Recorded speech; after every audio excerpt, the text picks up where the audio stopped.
type beat. No, I'd say that's the case. Little evolution is always healthy. But yeah, fun stuff. What kind of, Adrian, you might reject this, but you are kind of an influencer now. What category of influencing would you consider yourself to be? Because I'll see once a week a viral Adrian tweet, but it's all over the board. These things are not related at all. So like, I'm an everything account.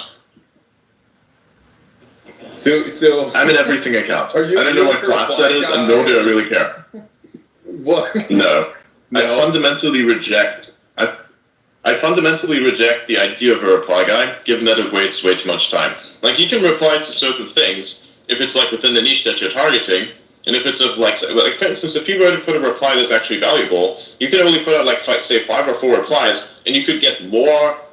You could get more reach from those replies than if you were to spam 10 or 20 low effort ones, right? So it's all about measuring your utility, and so if you put less effort into just reply guying like a bot, and wasting your time and put more of that into, say, finding good content or making good content yourself, then you're just really fucking yourself, and then you actually get to have a good timeline yourself if you were to focus on basically making stuff as opposed to just, commenting everywhere across the board and just having whatever that is, kind of,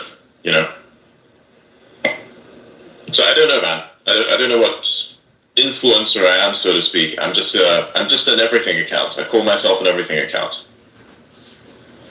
I do whatever. Everything account on an everything app. Exactly, gotta have one of them.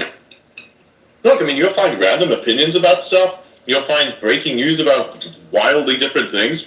I broke the news about the earthquake thing literally 20 minutes before everybody else did, which was fucking hilarious. Just because somebody randomly mentioned it in a space, and we're like, oh, interesting, earthquake. I'm like, wait, what? Earthquake? Types up the SGS, and I'm like, oh, interesting, earthquake. Writes post immediately. So whatever is relevant, basically. Everybody likes earthquakes. Adrian, I'm glad you're doing well, bro. It's been I haven't heard your voice in like 6 months, and I'm glad you're doing well. I just wanted to come up here and congratulate you. Seriously, 100K followers. It's awesome, man. Super happy for you. Oh, thank you. Thanks. I would speak more, but I got my mouth full.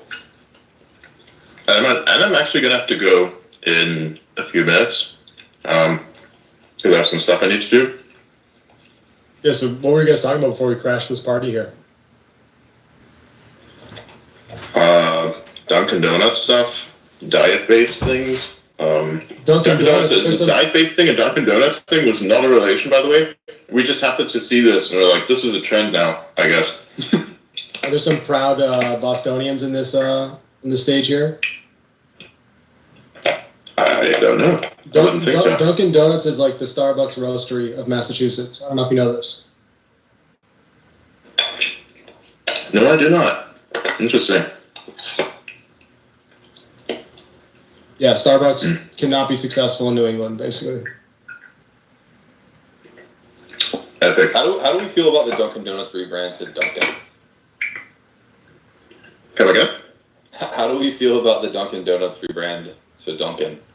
I feel it's the normal corporate trajectory of ruining everything. They're trying to serve breakfast or some bullshit, right? They're trying to go after the like coffee breakfast vibe type situation and like broaden their appeal, I guess, would be the reason. But then it's like the focus isn't on the donuts anymore. Can we get donuts that don't give you a heart attack first? I mean, that's kind of the point of the donut, bro.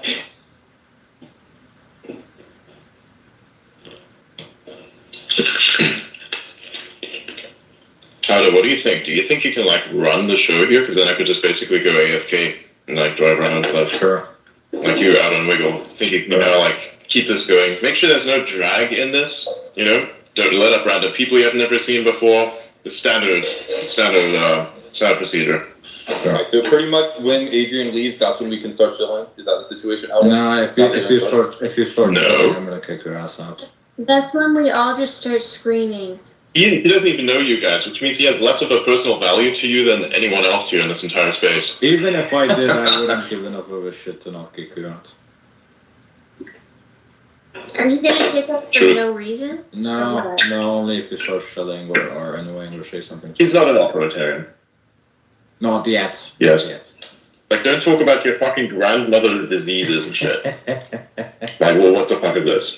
I've literally had people do this. They come up and they start talking in great details. They speak about their grandmother's diseases. I'm like, the fuck are you?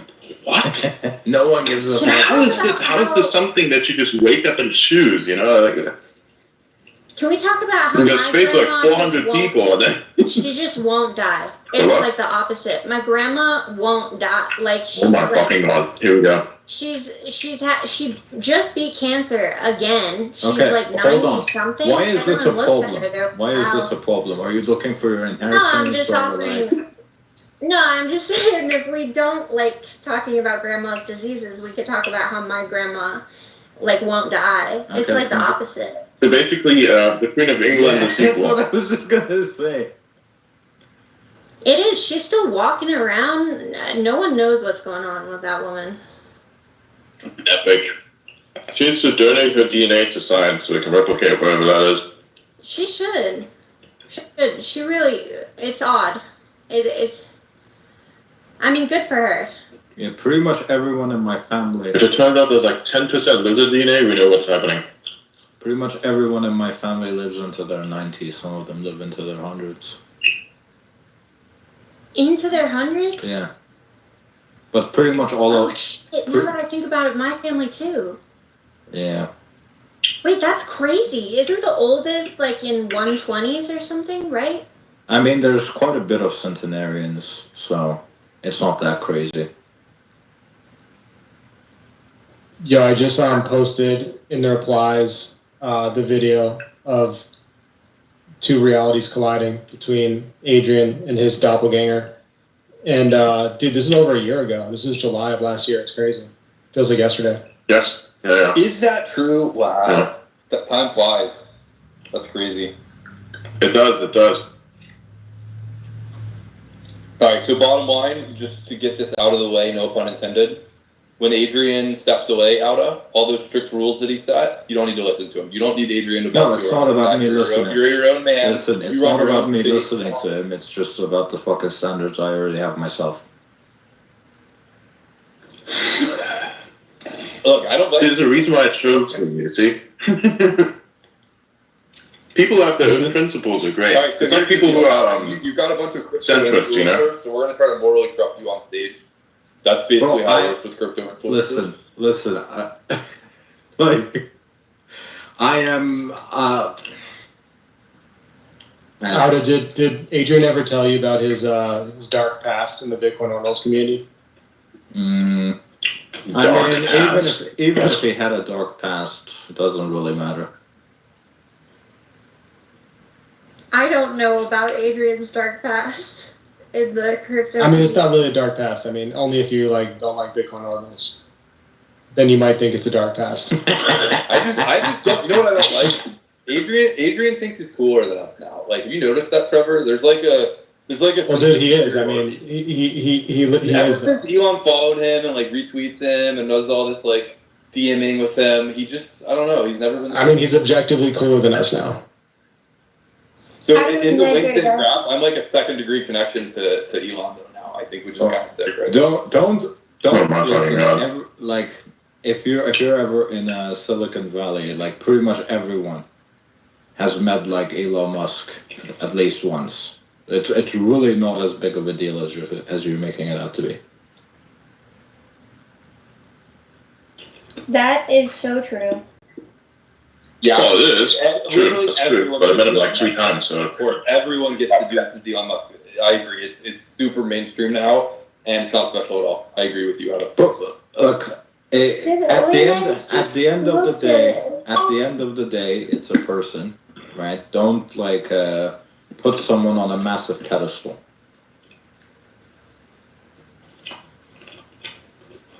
Elon?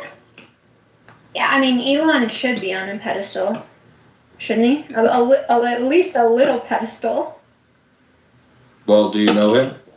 No, it's just his own standard. He's own human. That's really Yeah. what it is. I think Is he? pedestal Are you you define, like, you know, what do you mean positive pedestal? that But that like, is put him? They don't have like celebrity worship. Yeah, like fucking Taylor Swift. Like don't do that. That's fucking stupid. You can appreciate a man and respect him without putting him on a pedestal. Bingo. Yeah, Otherwise, you're just basically following a second god. Like, why the fuck would you do that? That's pretty Why? risky, right? If someone is fucking up, right? If someone is fucking up, you need to tell them that they're fucking up, right? If you're putting them on a pedestal, and it's important that they hear that they're fucking up, because that's the only way they can improve, right? And they can alleviate any issues before they come up. Right? If you're putting someone on a pedestal, you're gonna constantly lick their balls, right? You're never gonna give them productive feedback, right? And it's gonna end up worse for you, and it's gonna end up worse for them. I don't agree with everything he said. I think he does some really stupid shit sometimes.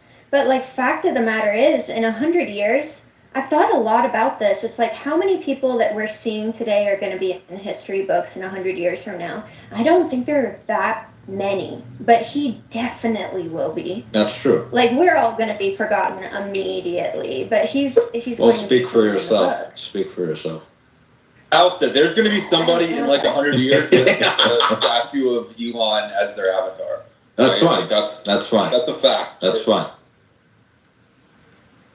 But that doesn't mean you should put them on a pedestal. I don't think it's okay to put him on a pedestal a little bit. I gotta push back. That's probably the I think it's okay to put What's someone. wrong with being a fanboy? That's probably- What's wrong with being a fanboy? What? As long as you never meet your heroes, it's okay to have heroes. Just never He's meet the them. most influential man on earth. I think Well, it's that okay to depends be on excited heroes, about right? meeting him or be excited about someone else meeting him. It's cool. But here's the thing. I think Mhm. I think there's a fine line needed to be drawn here. I think the idea of having a hero in that sense, when that's like a hero, you should be. Well, I mean, look, it depends on how much of a pedestal you've put him on, effectively. Because I think that there's a lot of people who've inspired me personally on the way to who I've become over time. So it's not like I see these people as heroes, but I do also see them as heroes in a sense. But if they do things that are, something I disagree with, then I won't be disappointed. I'll just be like, no, well, that's the thing that I don't like about who these people are.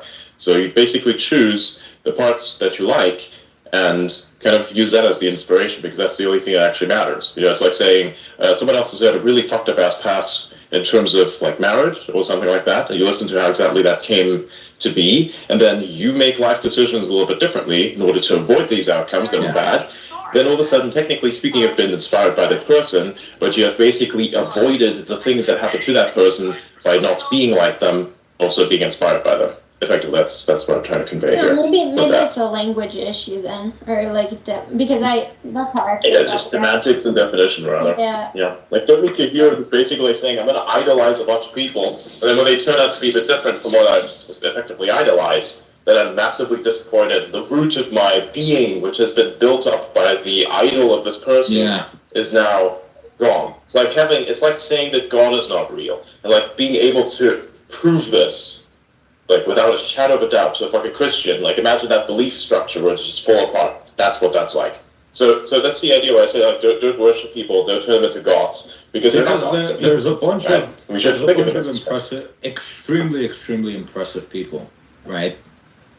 That you simply do not know the name of, right? They've just chosen that. Yes. Right? They've just chosen to be behind the scenes. They don't want to be public figures, right? And some of them are a lot of them are actually, well, not a lot of them, but some of them are even as impressive as Elon, but you don't know about them, right? It's just you haven't met enough of them, right? You kind of, when you do meet people like that, you kind of realize this person is very hardworking. I appreciate their hardworking, the fact that they're hardworking. I appreciate everything they're doing for the world. I appreciate the contributions they've made to the world. But they're human at the end of the day, right? The obsession and putting someone on a pedestal is kind of just a degree of kind of viewing yourself as inferior to them, right? And not being familiar with enough. Okay, we're all inferior to him. We're all definitely inferior to him. You lost me there. You had me lost. In building companies, in building companies. No, not just what. Come on, in every way. Well, in health, in power, in like he is kind of a hero in a way, simply because of the greatest sacrifice he did, like giving his personal life away. He doesn't have to work. He's a pure volunteer at this point. Well, He no, just because does it every single person that you meet in that stage is pretty much doing that, right? It's just that Elon has decided to sacrifice way more. Well, Right. Bezos doesn't. Bezos is not really doing. Well, see, here's the thing: you don't see him run around with, you know, like you don't actually see him drive around in a super sports car that he hasn't built himself, of course. That's what he's building for everyone else. You also haven't really seen this guy in a yacht either, right? A yacht that he owns, because he got rid of all that. Because he doesn't want to care for any of this. He just wants to basically use his body and his brain, his computer, to achieve the putting civilization on Mars goal by any and all means necessary. That's why he doesn't really give a shit about himself at all. That's not someone who you want to be. Well, let's say that. Just not someone who you want to be. You know? Yeah. And just look at last night. He was up at like 4 a.m. just posting random shit. That probably means he hasn't slept at all, because he even posted busy week. So it's like, oh fuck, he had another all-nighter, you know? And pulling all-nighters is not a good thing. You have like headaches and such afterwards, and you have like various different drugs to deal with this, you know? And you have to have like take antidepressant medication because everyone fucking attacks you and tries to drive you crazy, and the information overload of it is just crazy in and of itself. A lot of insanity, times, right? the thing is, right, a lot of humans can't comprehend this, but it's very, like, the sacrifice you require to become immensely, significantly more successful. It's not linear, right? So someone that's sacrificing 70% is not going to be even 1% as successful as someone that's sacrificing 99% versus someone that's sacrificing 99.9%, right? That person is going to be way more successful as well, right? So a lot of people, they do shit, right? They sacrifice like 70%, and then they think, well, I'm nowhere as successful as this person, so that must mean I'm inferior to that person, right? But you're not viewing as the fact that they are willing to sacrifice way more of their life, right? But I don't think it's about success for him. Like it's not about success. It it's not about success for him. So it's about achieving a goal, right? But there's a lot of people you will meet that are like that as well, but they're not willing to go to that extent of sacrifice. They will make a lot of sacrifice.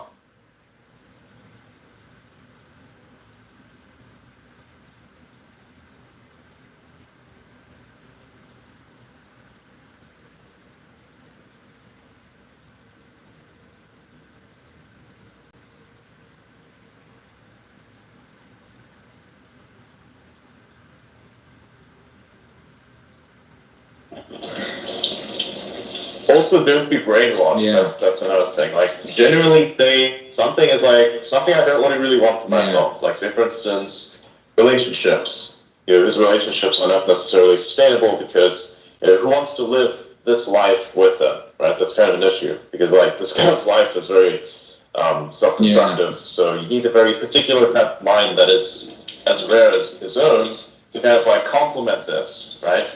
And so that becomes very difficult. Yes. So you don't really want to have that for yourself necessarily because you'll be alone. I think that's just the inevitability. His choice in woman is right. You do something like that, you're always alone. Woman as well. Oh, and you want to be alone. That's the worst thing of that. You actually want to be alone when you're in that type of, you know, mindset. You actually want to be alone sometimes because you just can't with people. Yeah. But yeah. Because you have to deal with them every single fucking day. Every waking hour, you have to deal with them. You have to talk to this guy here, you have to talk to this guy there. You have to like consider what they're thinking, consider how you can make them think better, that kind of stuff. So especially when it comes to running a company the way that he does, he actually has to micromanage in some areas where it looks on an individual scale that was macromanaging, but because there are so many little individual places in which he's doing it, it effectively feels like micromanaging. So it's huge for the person. For the individual people, not so much. For the individual people, he's like a ghost that just kind of exists and comes in sometimes. But on his level, it's like he's everywhere all at once, right? He does tons of tiny little things, and they just tend to add up. We ask the people who fucking work at those companies, I'll tell you the exact same shit I just said. So I'm not a fan of putting anyone on a pedestal and becoming their fan. I don't like that type of viewpoint. It's like a fan is I think we fanatic, have right? I'm not fanatic, no. definitions of, like, to be inspired by someone isn't a toxic thing. Of course, obsession is, but I don't think that's what anyone was. Yeah, obsession is fanaticism, I think.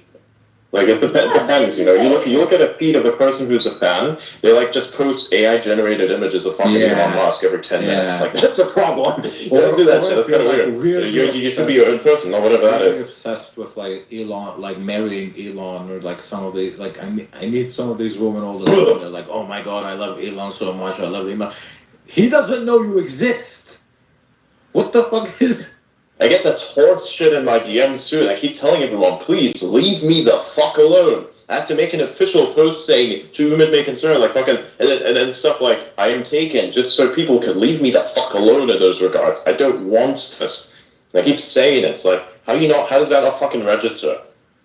I have to like routinely block people. It's like, we literally had a woman come on one of those fucking stages, spaces. And she was like, can Optimus like copy Elon Musk, like become Elon Musk's clone? Because I want to. And the conversation that went down too was really sketchy. Like,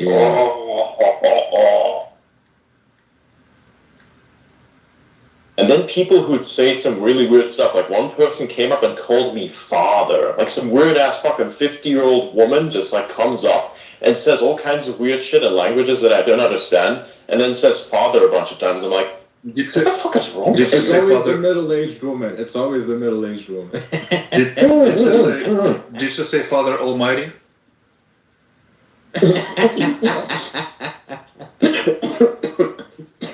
Sorry, drinking something, but no, she did not. You know, I'm not Odin. Although, thinking about it, now that I'm thinking about it, when I'm playing Diablo, I think I may try Lightning Sorcerer again this time, because they have like this new thing that is effectively in-game aimbot, so I may try that. You know Pat Gelsinger, the CEO of Intel. Yeah. Like all over his fucking timeline, he's just posting Bible quotes. Right? Yeah. And people, sure. So that's like saying. And people are like he's. My company's going under, so he's praying. That's what that looks like. He's going under, so he's fucking praying. Yeah, exactly. My ship is sinking. We must pray. Yar. Yeah, Intel really fucked up. Okay, anyways, I'm gonna have to head off. Should we keep the space running, or should I close it? You can keep and continue tomorrow. Okay, cool. Manage it, and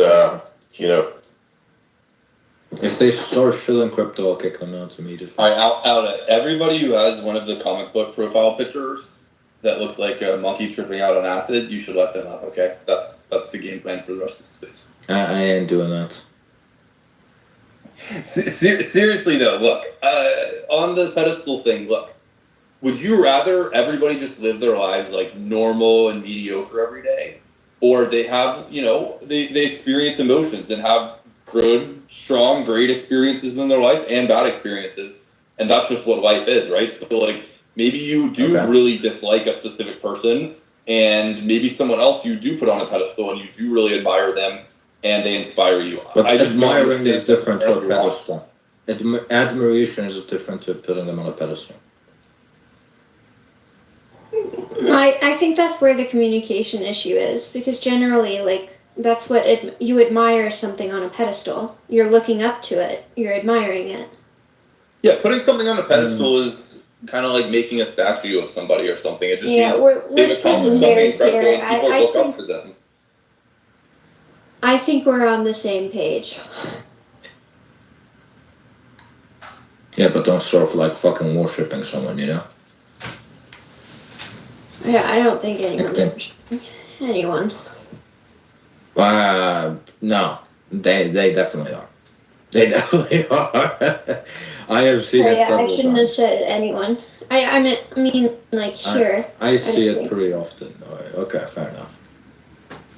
Yo guys, I'm gonna jump. I gotta pass my bedtime. Out. A pleasure to meet you, Wiggle, Adrian. Keep crushing it. And if you see some people with cartoon PFPs requesting to come up, I was gonna say don't let them up under any circumstances. Yeah, I'll leave it at that. Have a great night, guys. Yeah, see you later. Bye.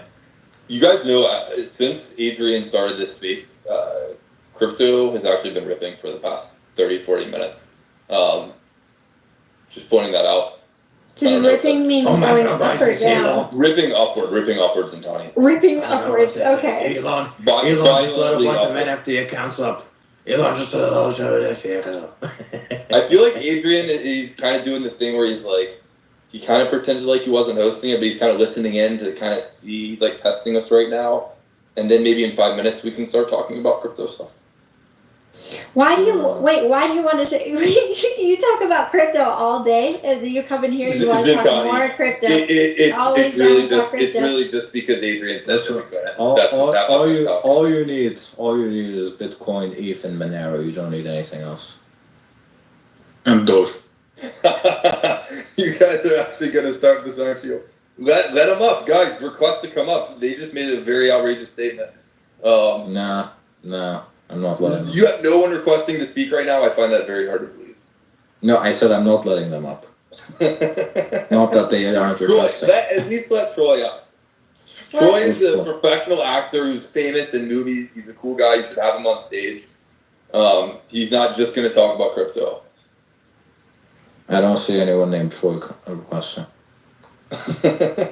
All right, well, whatever. Okay, I guess Troy just wants to listen then. But okay, what do we want to talk about if we're not going to talk about crypto because Adrian apparently banned us and we. I mean, you can talk about crypto. Just don't talk about NFTs and shitcoins.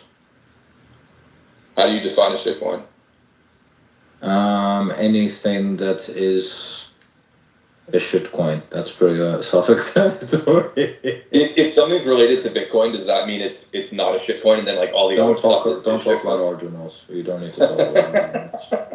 All right, Alden knows what's up. Alden's not a complete normie. I started. I used to be in crypto for quite a while before most of you guys got in. When did you get into crypto? And what was your like kind of 2012, 2012-ish first, but I didn't take it seriously back then. So you were kind of playing around with Bitcoin? I started taking it seriously around 2015. Gotcha. So that's around ETH ICO times. Were you into Ethereum? No, Ethereum ICO was a bit before that. Well, I came in just as Ethereum was becoming popular. Gotcha. Very cool. Back when the GPUs were all being bought up. Yeah. Yeah, I love that there's I like got always this in three-way war. I got in 2015. Nice. What were you into, Zantani? I was into the culture of a bunch of people that were very anti-government. That was how I was introduced. I was like, you know what? Fuck yeah.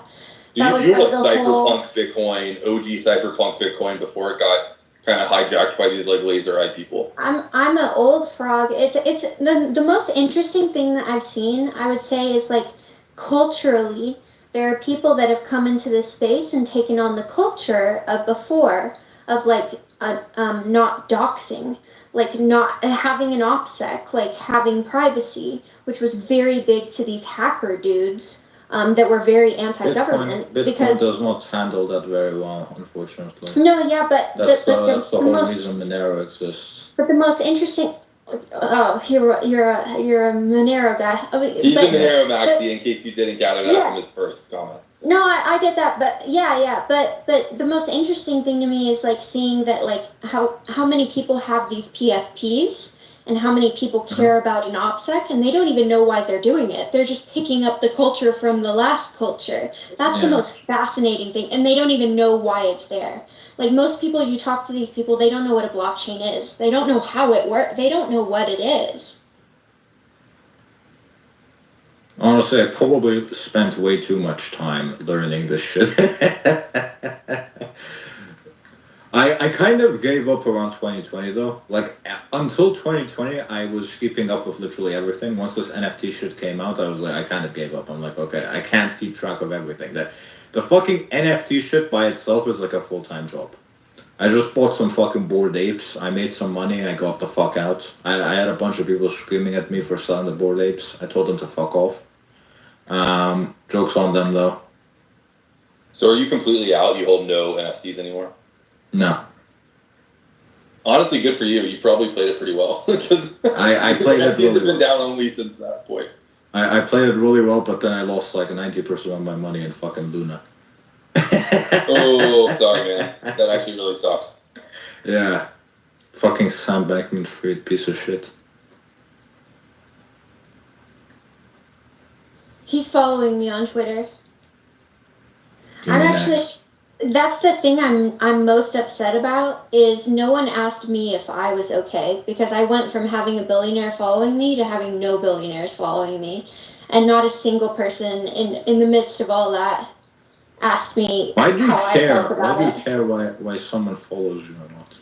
I don't understand this mindset. I'm making a joke out of. Okay, fair enough. You're supposed to hee a little bit. Well, you're not well. That wasn't very funny though. Okay. It was a very let hard me time try that again. Sonny went Let through me when try again. SBF was put in jail on it. Give me a couple goes.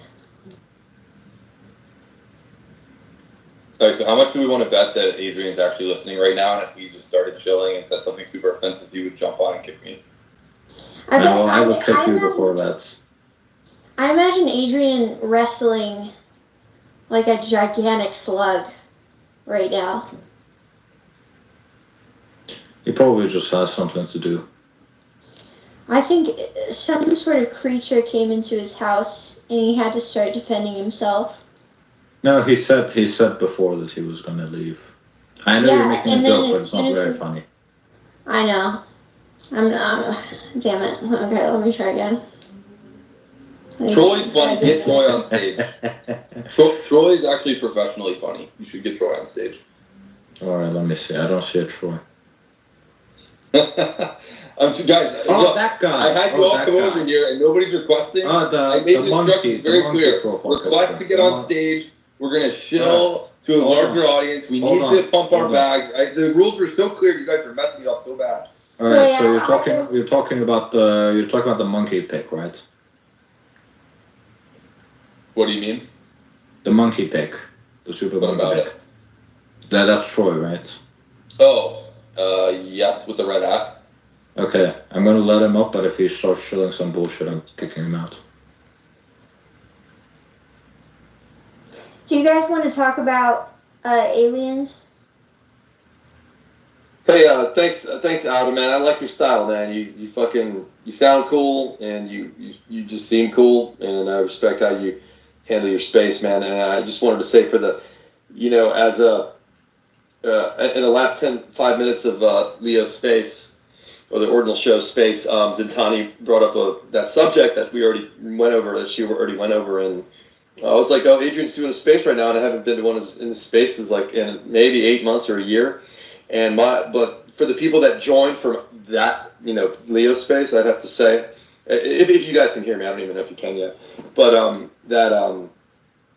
that my experience of Adrian, whether he's listening or not, it's just for the people that joined, is that he, I saw I'm all about transcendence, and I saw him as a sort of transcendent type of person that, wasn't like just a sound-alike kind of, Elon person that most people saw, or somebody who was trying to gain traction because of that kind of thing. I think he was, because, we were in DMs about his engagement, of how he engaged in the ordinal space, or how it came about, and he was, inscribing things, and he was really interesting. And then he moved on, and he just, like he said, he's a transcendent kind of like everything kind of guy. And I think it belies these stupid little pictures, including the one I have there, which is sort of like trolling my own self, in my Turkish background and having a fez and all that other stuff. Oh, so, Turkish? Yeah. Are you? I was thinking ben konuşuyorum ama ben burada doğdum. Babam sefaretinde çalışmıştı. Sorry guys, I'm talking broken Turkish because I'm American born Turk. But yeah, my parents are Turkish. I'm not Turkish. I'm not Turkish. Oh, I'm just not Turkish. Yeah, I was gonna suggest that maybe you were, and I also thought that was cool. But you also sound like a very good builder in the ordinal space. I'll say that in quotes. You remind me of a guy that builds, and Leo knows this person. But anyway, I just wanted to say that I was never an ordinals, by the way, so. no. It's Yeah. just your voice. It's just your voice and, Okay, and stuff fair like enough. that. So yeah, but yeah, I won't be funny. I'm naturally funny and stuff like that. But I'm not here to show. I just I like to respect people's spaces and stuff like that. If it was my show, then I'm going to do what I do. But this is your kind of space, and it seems pretty fun. But Leo, I will not be your monkey, but I'll naturally organically be one just by accident anyway. But and I have a career in this stuff, so I don't need any cloud chasing kind of shit like that. Troy, what is your Yeah. PFP? I've never asked you this. What is your PFP?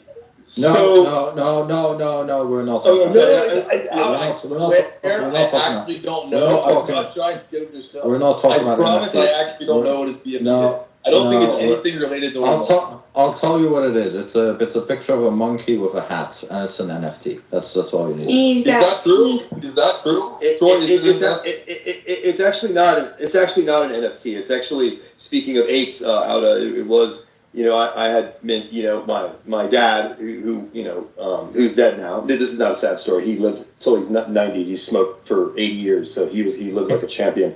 I think you're giggling because you understand that Turks start smoking in the villages when they're like 5 years old. There are pictures of this. So I had, I lived there for quite a while. So yeah. Oh wow! Oh nice. So to answer a general question is that I bought one ape when they came out, and I looked for it, and it was a Turk. It had a fez, it had tears. I'm a screenwriter for 32 years. Blah blah blah. So I'm always into story, and I was like, it had a tear in his eye, and it had a punk rock jacket, and I make music, so I was like, oh, I'm gonna get that, and I'm gonna build story with it, right? Because that was like a story, NFT kind of thing.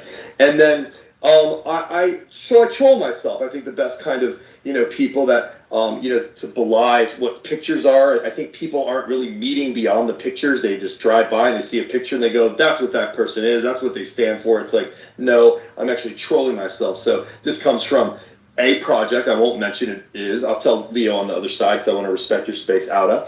And I just like to troll myself because I'm gonna like Eminem in 8 Mile at the end. He's trolling himself to Papa Doc before Papa Doc can say anything about him, and that's how he wins. And so that's how I like live my life, kind of thing. So this is like, it's sort of like, get past the picture. Have you met me? Have you met Outa? Have you met beyond a digital phone talking to 1,000 people on a space, right? So like, I'm always about that, and I don't like to inorganically meet people and stuff like that. So I've always like lived by that model. So yeah, this is sort of a troll of myself because I'm more sooner to make fun of myself, to be in on the joke rather than somebody doing a drive-by take and going, oh, that guy stands by for that. So that's basically what that is. But Leo, I'll talk to you on the side about that. I just want to respect the space here. Yeah. So that's my monologue. Cheers. Thanks, Outa.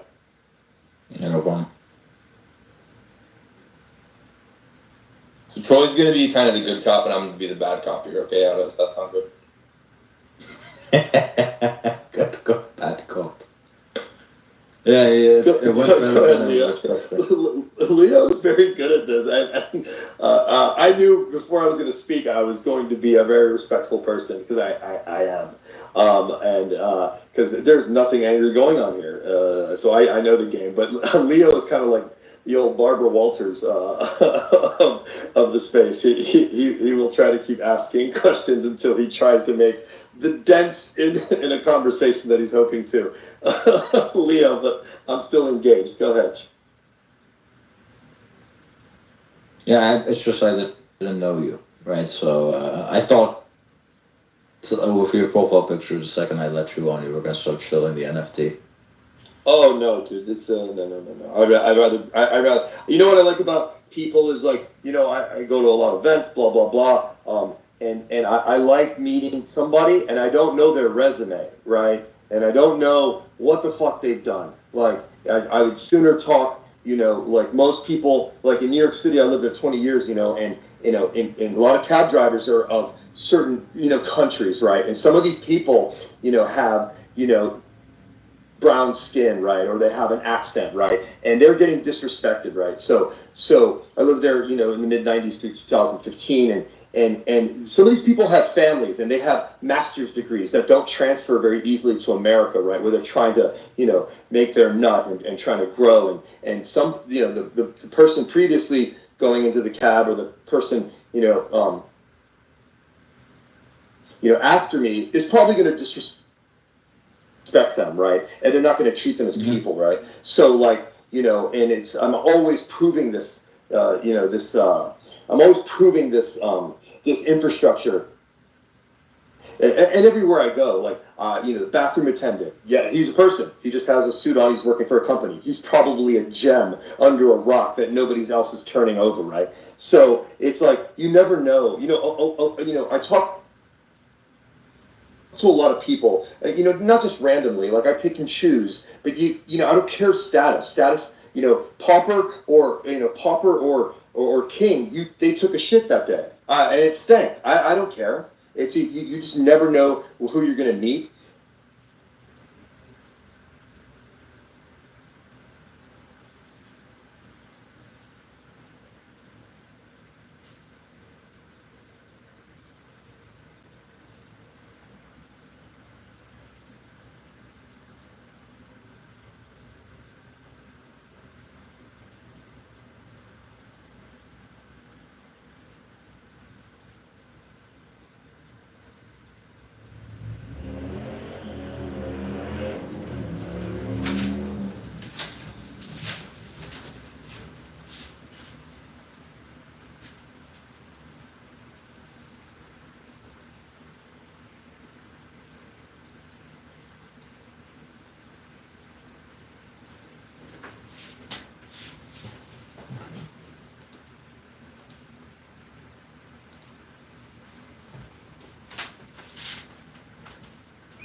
For me, only because I never deviated, right. It wasn't the fame I was looking for. I was just trying to be a champion in sports, but it wasn't working out in sports. So I was like, you can be any size, any gender, any color, any sexual orientation, and you could be an actor, right, or you can be an artist or whatever like that. So anyway, fast forward years later in New York City, while I was getting work in commercials and some films, I still worked as a waiter because money was great in the late '90s in New York City. I mean, we were making so much money. Like, why would you leave? Make $15 an hour and then tips, right? Oh, dude, we were making $3,000 a week in 4 nights. Like, the late '90s in New York City in Midtown is out of this world, right? So that said, one day I worked at like very high profile restaurants, and I waited on Steve Tisch, right? He was one of the biggest property owners in New York City, and obviously from Tisch School of the Arts.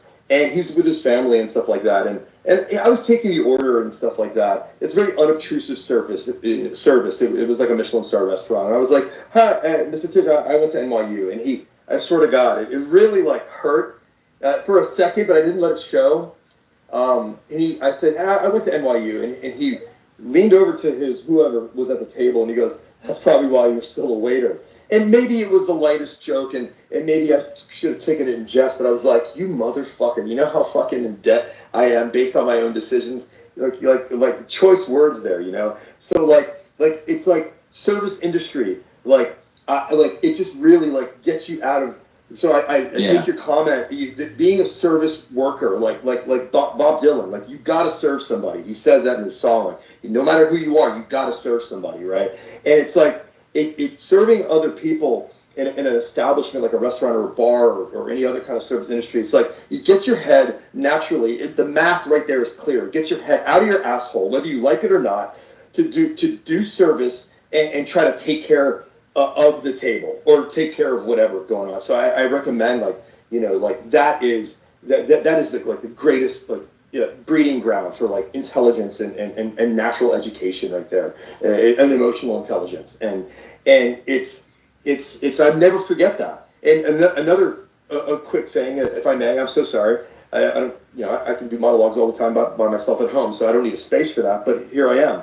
I was at the Beeple event last year. No brag, just I like to put it out there. I was just there last December, and a couple of these artist friends of mine, very young, and one guy's name is Chainsy. I love this guy. He's a legend. Whatever, it doesn't matter. But he, I told him, and this other artist friend of his named Birkin, and I said, I talk to like anybody that is willing to be receptive, just to like seeing me. Like, have I been seen, and have I seen you? Like, not seeing you like your work, but have I seen you in a moment, right? And so, and as I said that, this service worker, this waiter with a tray, who was about 6'1", he actually looked like Beeple. And I had told him that. And I said, man, he was holding a tray with drinks. I said, you look like Beeple. And he was really calm, and he stood there for 20 minutes holding this tray. And I'm looking over at Chainsy and Birkin, and I'm looking over at them, and they saw what I meant. That you never know what you're going to find. And this young man, his father worked for NASA, and he's like an intelligence kind of, like, he's not an expert, but he has like aspirations, blah, blah, blah. It doesn't matter. He could have said something else. The NASA thing didn't impress me. It was just that he got room to talk, and he didn't want to leave the good story that he was helping create by me noticing that and just connecting with a fellow human being, right?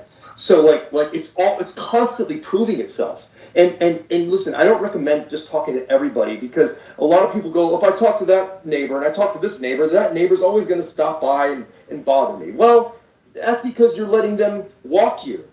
So if you're going to talk to people, don't let them walk you. Let them know, hey, I have engaged you, but don't overrun me. Don't take advantage of me, right? So like, I'm not into taking advantage of people, and I believe in the currency loop of truth between each other, like nothing can beat that. But it's I don't want to be walked, and I don't want to walk people. I just want to dance in the moment with that, and orbit around each other, kind of stuff. Okay, enough of this poetry stuff. I'm sorry. I'm taking too much advantage of this. Can I hop in here for a second and just kind of piggyback off what you just said, because I love it. Yes. I love it. Well, hi. Thanks, Ada. Thanks, Troy. There's you can tell a lot about a person by how they treat somebody who can't do anything for them. And there's a Hindi word called genshai. And genshai means never treating another person in a manner that makes him feel small, including yourself. And one of the examples they gave was about really seeing somebody. Like if you're walking in New York and you're giving $1 to a homeless person, let's say, some people will walk by and just fling the dollar bill at a homeless person, right? Just fling it and walk on, right? They didn't stop and connect with that person and look in their eyes. Whereas another person will walk by, he'll kneel down a little bit, he'll look in his eyes, right? He sees him. He treats him as a human being, like a fellow human being, and he's seen, right? And so both of them gave them dollar bills, but one of them was practicing genshai. He was treating that man in a manner that did not make him feel small. It allowed him to feel seen. And I think that is just like beautiful. Like what you said just kind of encapsulates that. So yeah, I just wanted to chime in. Thank you. Stacy, the fact that provoked that is like exactly what I'm talking about. Like there's nothing to beat that, tell the truth. Like I don't care if some of my thoughts are stolen thoughts, it's the fact that like you're using them as tools, right? It doesn't matter if you originated something. Yeah, sure, if you did, great, and you don't want those accolades taken from you, but like you're only as good as your last accolade. It doesn't matter. Like, are you still building with those same tools, right? So like proof in the pudding, not to dox myself and location, but like my daughter lives next door to me for 7 years, right? And she's in her early 20s, And I've never, most people in life, they project their shortcomings onto their loved ones and the people that are around them. And there's no way to teach and there's no way to lead anybody. And that's a clear match to me, right? It's that when somebody's like taking that advantage, it's like, wait. Now I'm your dog, or I've let myself become your dog, And I've never controlled her. I was firm, just like I would be with like you or Auda or Leo. I'd be firm when I needed to be, and I'd be fun when I needed to be. And I just never controlled her. And with that, it's like I used to do real estate in New York. Didn't love it, but I was good at it. But I didn't love it, right? So the point is that the broker, who was very good at it and loved it, he told me, he goes, you can never push a wet spaghetti noodle very easily into a little hole, but you can pull it towards you in a straight line. And I was like, yeah, that's how you have to use your energy, and like that's a teaching tool. You can't even, like, no school, no video needs to teach me that. The person didn't even need to say that. It was like a more universal thing, right?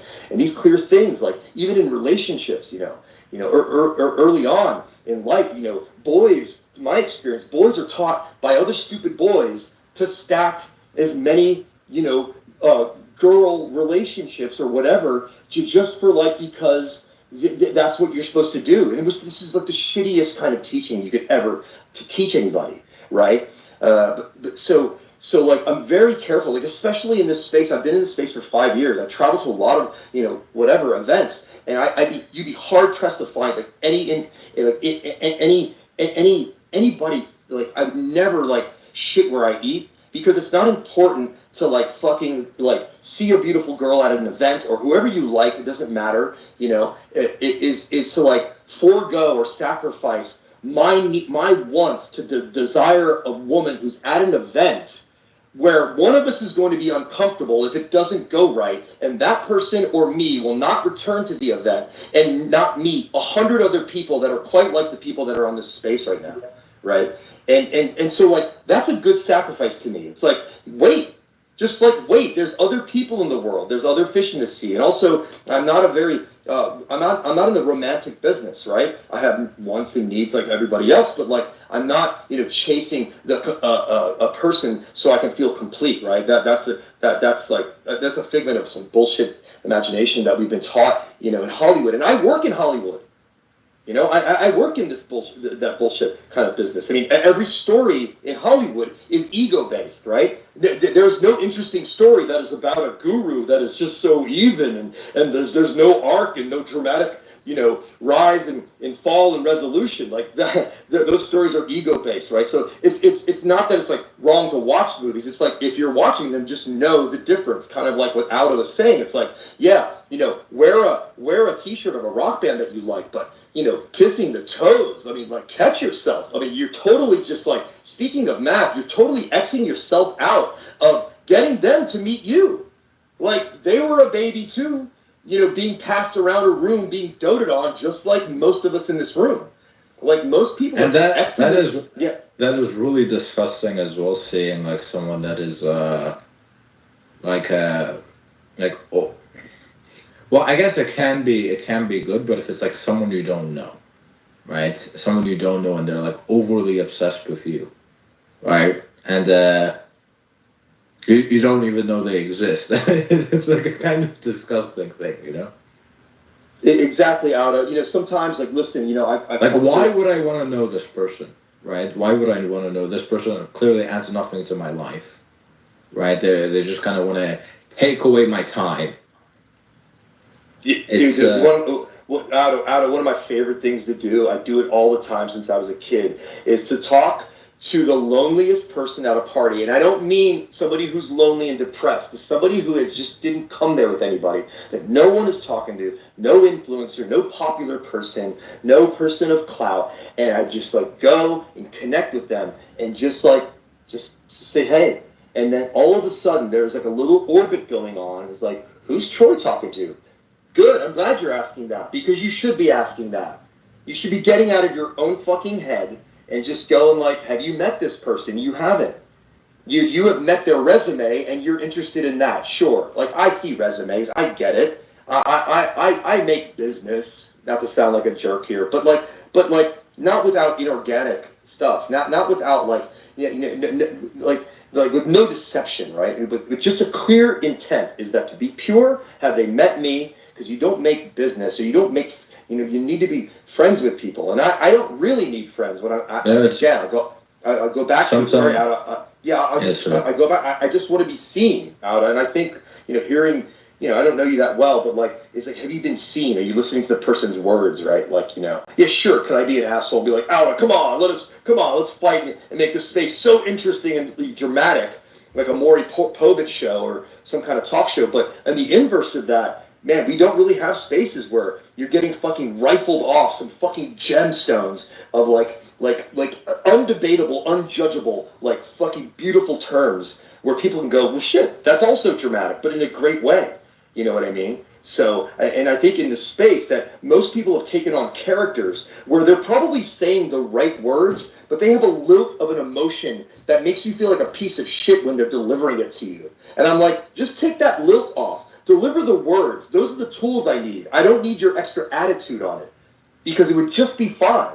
Just give me the math so I can get to work and I could respect you because I'd be sooner to learn from you, even though your words are right, than if you said, I'm right, and I just want to be right. So there, it's like, okay, you just want to be right. You don't want to be at peace, motherfucker, right? Okay, end of my 10th monologue. I was going to say, like, some of the most, like, impressive people you meet, they're, like, completely unimpressive on paper, right? It's you look at the piece of paper and it's like, wow, this person is like a complete bumfuck. They haven't done anything with their life, and then you meet them in person, and they're actually pretty impressive. They're well adjusted, and some of those things you can't really put on paper, right? Some of the things you're not capable of putting them on paper. It's not until you actually sit down and talk to them, and you're like, what the fuck? This person is quite impressive. So it's not 100% accurate to just judge people based off their resume. Right, what they have on a piece of paper.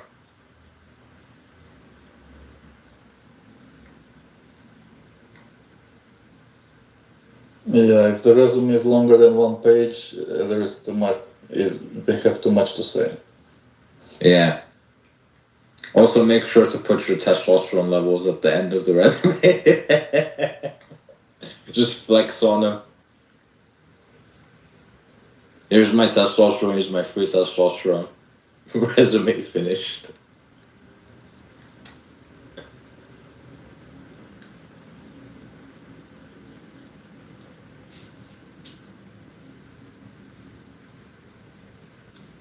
Brozak, what's up? What's going on?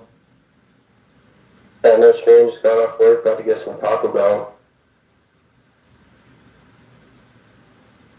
Getting some burritos. And then Taco Bell.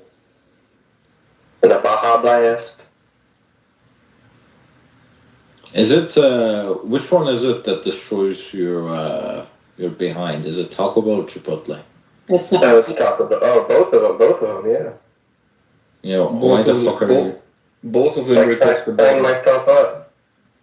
But why the fuck are you eating it then? Because it tastes good. That's That's no great. excuse to destroy your ass. YOLO.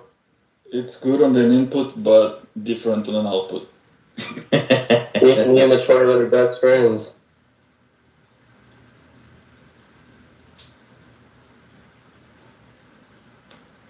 The space got really quiet.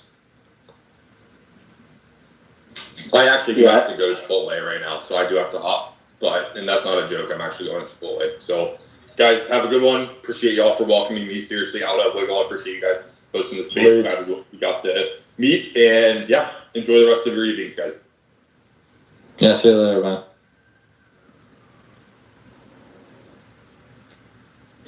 I was thinking of telling a story about Taco Bell, but I thought I wouldn't prolong that topic, so you're welcome. All ears. Okay. No, don't. I think I know the story you're talking about, right? Yeah, you do know that. It's not about me. Don't. Just so you know, it's not about me, but it's... Don't say it. No, don't say it. I won't. Don't say it. Yeah, don't say that story. You Would it need be to really, confirmed? you need to learn sort of omit some details sometimes. Yes, that's why I'm going. You put you put too much revealing information out. I'll go back on mute.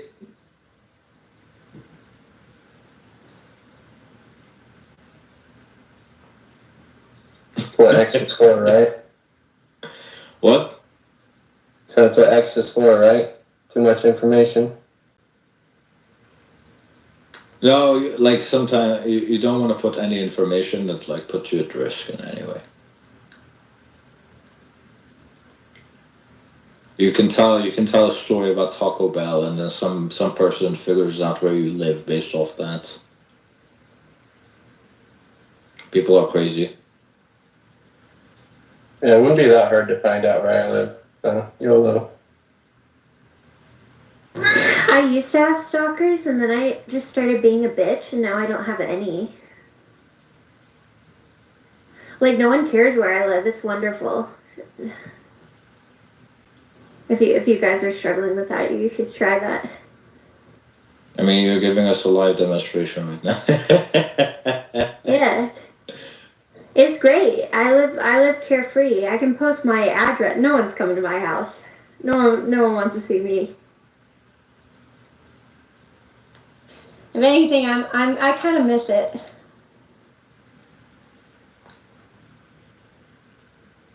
Dang, it's a party here. I would Can say you you guys would- calm the fuck down? Yeah. I would say you should go to therapy, but I don't believe in therapy. Therapy for all the stalkers I don't have, or what? No, because of the statement you just made that you just miss it. Well, it was exciting, you know. Like when someone's like, That's "I'm exactly outside your that's house why and I'm exactly gonna why I kill was gonna you." say. That's It's like- exactly why I'm saying you need it, even though I don't believe in it. Yeah. Maybe I wouldn't miss it if it were happening, but I will say it's like it's nice to not have it, but then like after a while, you know, you kind of like you have those moments where you like look at the wall, you're kind of doing the same thing every day. You know what I'm talking about?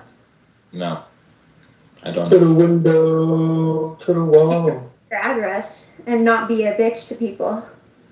You'll find out. Are you high To the point or that something? No, I don't do drugs. Why? smoke weed I every day. studied drugs. Neuropsychopharmacology was my minor. I don't do them much though. I'm a bud tender and I literally sell marijuana for a living. Actually, caffeine. I have a huge caffeine addiction. Yeah, I gotta be real about that. Like, it's an issue. I know some people don't realize it, but it is. Caffeine doesn't do anything for me, actually. I'm one of those people that it makes me tired. It makes me really tired. Yeah, I'm the same, yeah. I look at these people that are like, oh my god, I'm on caffeine and it's helped me work so hard. I'm like, I don't understand how the fuck they do that. I literally take energy drinks just to go to sleep. Actually, same. I'm not even joking. I take the energy drink and I go to sleep. I drink black It's marijuana. interesting. It's called a paradoxical reaction, and some people certain stimulants will make people tired. Do you have ADHD? Yeah, and it's actually funny that you said that because the person who I did say that. I told you that. you did, but it was actually my the psychologist who diagnosed me with ADHD like 8 years ago. He's the one who told me. He's like, I could have asked you. I mean, after I took 4 computer tests, like, come on, you don't give an ADHD person 4 computer tests like in a row. But he wanted to verify. So he's like, you're like 8, like the top was 8, and I was like 8 on all 3 parameters. And he's like, it's amazing that you've done what you've done in your life. He said, but I could have asked you if coffee made you tired at the beginning and just told you that you did have ADHD. You have you ever drank green tea? Do you like green tea? I do like green tea. Okay, you want to know something crazy? we can get high off of green tea in a way that normal people cannot. If you have ADHD because of the L-theanine in the green tea. Okay. I do like green. Maybe you. I don't know if you've noticed it, but I'm like heavily addicted. Listen, I took L-theanine. It didn't do shit. Yeah, no. I'm saying like drink. Okay, go to Starbucks, get 2 or wherever you get green tea, or make your own green tea. I don't like green tea. Anytime. I know it can. We'll put some honey in it. Just trust me. Make 2 huge jugs of it and drink it. I'm telling you. So when I said I don't do drugs, You're concerned about the wrong drugs. You're concerned about the wrong drugs. I get fucked up on green tea. I have matcha green tea powder, and I do like it. What I do notice is that it doesn't make me tired, and I don't know why, because it has a lot of caffeine in it, but it's sort of neutral for me. It's the ADHD drink. We get high off of it in a way other people can't. So me, and that's why would I want to get high? Why would I want to get high? Like literally, like if I didn't have green tea, I'd fucking shoot myself in the head. Like it makes everything. I'm just giggly. I'm happy. I don't feel high though when I drink it. I just don't feel. Like, I don't. You're not drinking enough. I don't want to be giggly and happy. I want to be productive. Listen, I don't want to be giggly and happy. It makes you really. I wonder how Ada would be if you were giggly and happy. That would be something to see. Actually, you should do that, Ada. Drink some green tea before your next phase. 2 huge jugs of green tea. I drink 2 huge jugs of green tea every day. Those are the 2 wrong jugs. If you have ADHD, it's great. I wonder if anyone else. I don't think anybody got that. I don't think anybody got that. I don't. What was the joke? I said you're worrying about the 2 wrong jugs. See, like you don't think my jokes are funny. I don't think your jokes are funny. we're just like not. I don't think we're joke compatible with each other. That's unfortunate. It is. Because I'm really funny. I think you're funny. I didn't get to see any evidence. I'm like really. I didn't get to see any evidence. I think you're funny. Thanks, Daisy. Who are you saying that to? Oh, Zentani. I think she's funny. I think you're funny too, Ada, but you don't think I'm funny. So the fact that I think she's funny kind of makes sense because I get her jokes. So, I get her jokes also. And I think they're funny. We should have a funny competition since it's so quiet in here. And Auda and I just both, but it's like really stressful and really serious. And we both, everyone votes. And it's like, yeah. But I've only been funny twice in the last 6 months. Like I wrote them down when I was funny. So I actually don't think I'm very funny when I'm trying to be funny. So I'm only funny when I'm not trying to be funny. So yeah, yours is more accidental. Yeah, I lied. I'm not actually funny. I just wanted to impress you guys. No, consider it your objective accomplished because I'm very impressed. What are we going to talk about in here? Last time, see, like, I've been offline, but Adrian, he's, like, getting up there. So do we still talk about nerd stuff in here? What are we doing in here? Philosophy? We're talking about the circumference. Oh my god, I should actually tell this. Go ahead and tell the joke at it. Okay. Do you know what hugging face is? Hugging a face? Yeah, hugging face. Hugging face? Yeah. Is that the joke? No, I don't. What is that? Do you know what GitHub is? Oh, yeah. So hugging face is basically GitHub for AI. Right?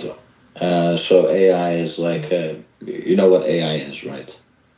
Can you say this a little funnier? Can you, like, do it with, like, a voice or some energy? Well, I mean, I can't make the joke unless you know what the fuck hugging face is. Oh, this isn't the joke then. Okay. It's like GitHub for AI. Okay. Yeah. And you know what AI is, obviously. I'm guessing you haven't lived under a rock. Yeah, gotcha. Okay, so you know how a lot of these AI... Oh my god, this is not going to be funny because I have to explain it. Well, it's because you're presenting it like you're bored. you're presenting it like it's the worst joke in the world. So I'm bracing myself for a really bad joke. No, I'm presenting it this way because I'm surprised you don't know what hugging face is. Why would I know what hugging face is? I'm a Wait, musician. maybe just tell the joke and then we can all decide if it's fun. Okay, your mom is so fat, not even a hugging face can store her weights.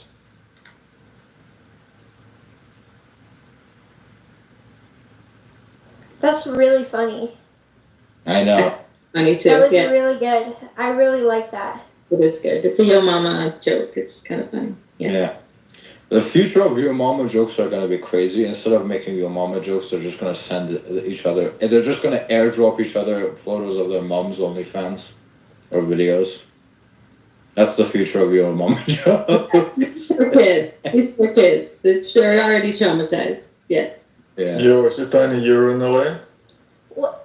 I'm not in LA anymore. No. Fuck that place, man. I miss it sometimes, but fuck that place for real. Okay. Gave me every single eating disorder. Gave me a vanity mind virus. Fucked my whole. Don't. Wait, was that a part of the competition? Should I do a joke now? No. Yes. No? No. Okay. No.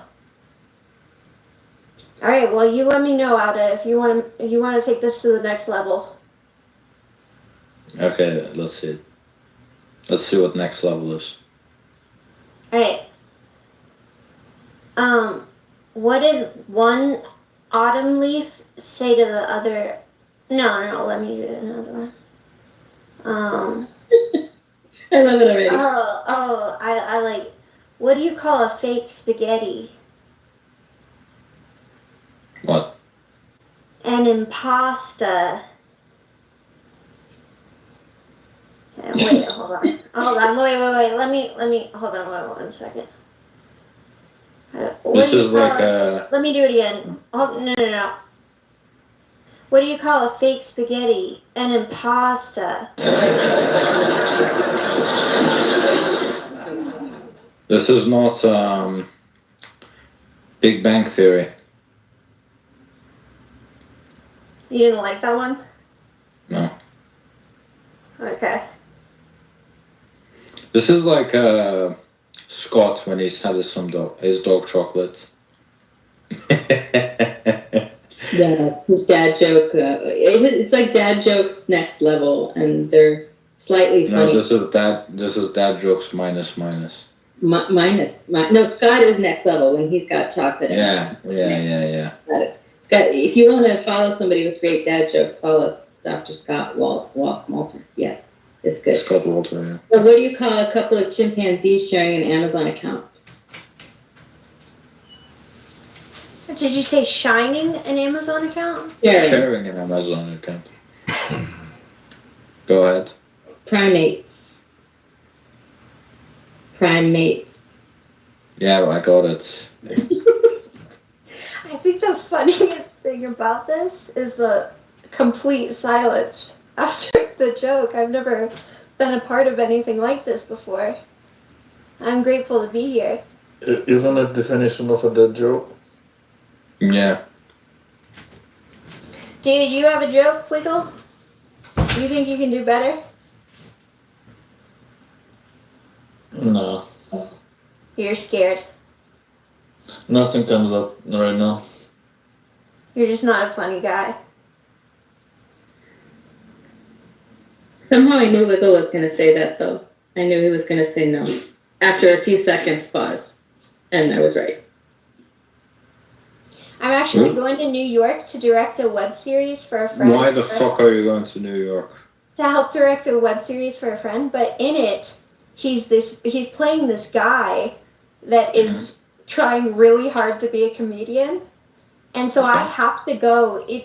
We're going in real life to real stand-up shows, and he's going to stand up and I have to videotape it, so I have to be standing there cringing to death as he's making really awful fucking joke, like uncomfortably bad. Why New York? Why does this have to be in New York? Because he's in New York. Worst city in He America. asked me to direct it because he shared some of the footage with me. I was like, you know, you could do this, this, and this. He's like, have you ever directed something? I was like, kinda, but it's just common sense. He's like, no one has common sense. Can you help me? I was like, sure. So now I'm directing a web series because no one has common sense, apparently. But we'll see. I'll do my best. I think I'll do better than what they did. It sucks for him There's though no because proverb. he already went up and did this. When I tell you, it's like it's so uncomfortable. Does he work here? Here in New York, New York. Yeah. he's a internet person. So he Why lives the there. hell is he in New York? He lives in New York. Why? I don't know. Do you want me to ask him? His parents. He grew up in New York. I don't see a single reason why anyone would live here unless they're like making money from it. This is like the worst place to be. I'm actually moving to New York. Do you like drugs and alcohol? I like alcohol occasionally. I don't drink. I drink once every 3 months, but when I do, I drink a lot. If that makes sense. I like it a lot once every 3 months. Yeah, so the two reasons to move here are alcoholism and money. And then the third reason, which they're pretending is the actual important reason, is restaurants. Yeah, no. I just need to change.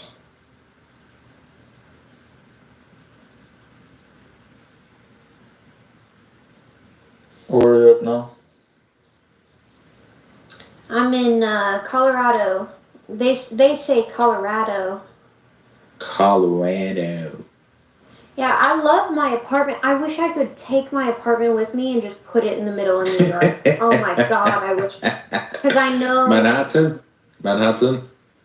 I don't care where. I know I might not actually be in New York because the prices over there are ridiculous and I need space. I need some room. I need huge windows or I'm not happy I get You're not gonna have space anywhere close to Manhattan. Unless you're paying a lot of money.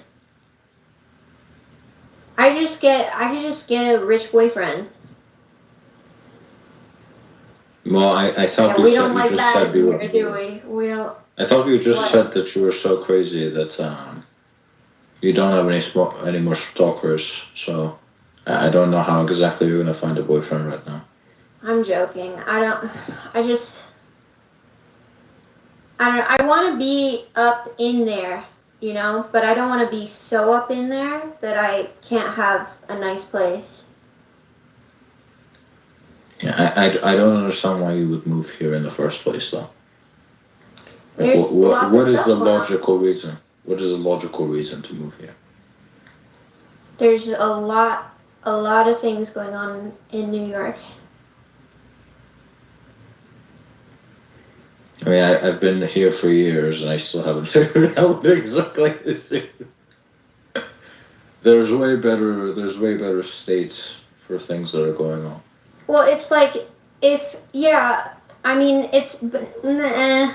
kind of like LA, where the best thing about LA is if you're starting out, potentially you could go there and not kind of like walk around on the streets, whatever.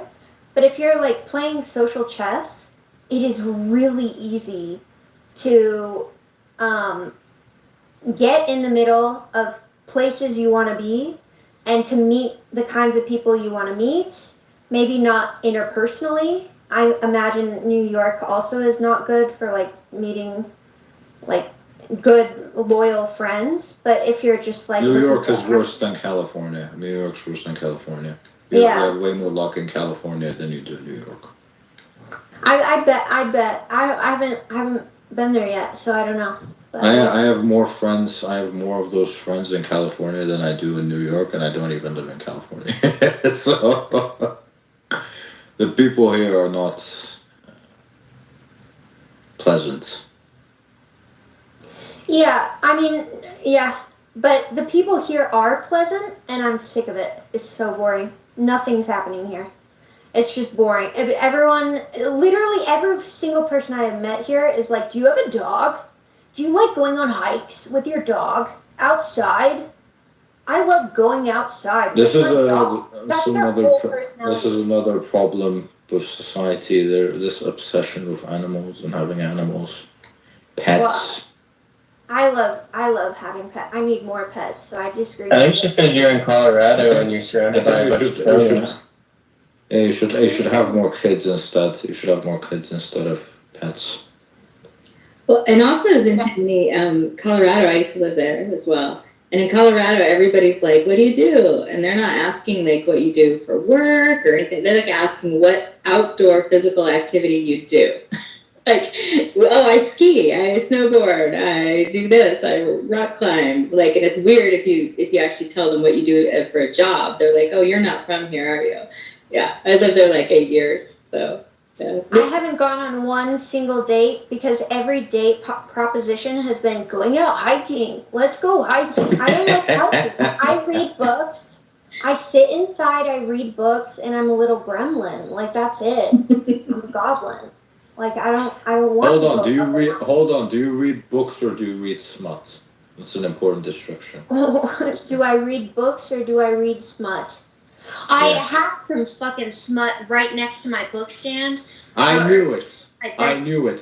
No, I have never met a woman who says they like reading and it's not fucking smut. No, you don't know what kind. You didn't know what I was gonna say. It's The Rape of Nanjing. I cannot read it because I'm so fucking terrified to read it. Like, that shit. That's fucking. And this has been sitting next to my bed and I just can't fucking read it. But no, to answer your question, I literally read everything. I one of the things I bonded with Adrian about is I told him he should read Meditations because I thought, after talking to him for a while, I thought that he would really, really like Marcus Aurelius. By Marcus Aurelius, yeah. He reminds me a lot in some of his ideas, and he went and fucking read it. I thought that was fucking sick. No, but I'm not gonna sit here and lie to you. Sometimes I'll read, I'm not smut. It's not, I don't read, you're talking about the romance, like the sex novels? Yes. Sometimes I read, like, my smut is historic fiction. Like, Mark Twain's Joan of Arc is one of my favorite books of all time. Anya Seton's Catherine. I love pretending that, or like reading about someone's life in a sort of more personal way, even if I know it's not all completely accurate.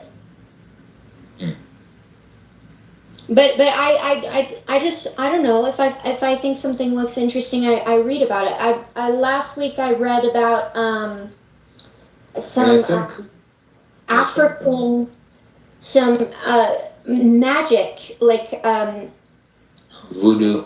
Yeah, voodoo magic. Not voodoo. It's a I've forgotten the name of the I'm so bad with names. They use animal sacrifices in their practice. Mm-hmm. Like, I read fucking everything. I love the Bhagavad Gita. You have no idea how low that narrows it down, the animal sacrifices part. No, wait, I have the book somewhere. Or, I don't care, actually. I love the when I was younger, I was obsessed with the Bible. And not just the Bible, but like the Apocrypha, the Alphabet of Ben Sira, like anything I could get my fucking hands on. I just read that bullshit Thoth. Have you guys read that? People think that's real. People think it's like a part of the Dead Sea Scrolls or whatever. It's not. It's just bullshit. The Emerald Tablets thing. You guys know what I'm talking about? Okay. No. There's this idea that there was an alien that came down to Earth and transcripted religious texts in the Emerald Tablets, and it's all bullshit, but people actually believe it. No, it's not bullshit because that was me. That was you? Yeah. Thousands of years ago? Yeah. I just had to intervene. Things were getting crazy and I had to intervene.